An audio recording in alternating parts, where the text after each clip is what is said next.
مشکلات یکی دو تا نیست. آقا ما الان میریم آفتابه رو پیدا میکنیم، آب نداره. آفتابه رو میذاریم زمین، باد بزن نیست.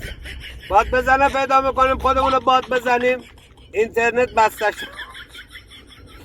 بسته رو تا میخریم، نصب میکنیم، میگیم سلام حالت چطوره خوبه، یا میریم بسته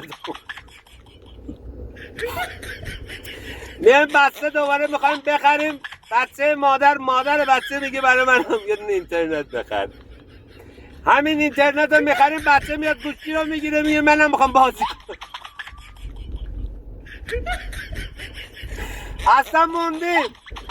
یه کاری کنید ما راحت بتونید چای بخوریم. والا چایمون هم داره گرون میشه، یعنی شده کلا همه چی. یه نوع چای مونده برامون، اونم آبادوشش بیشتر از چای ها.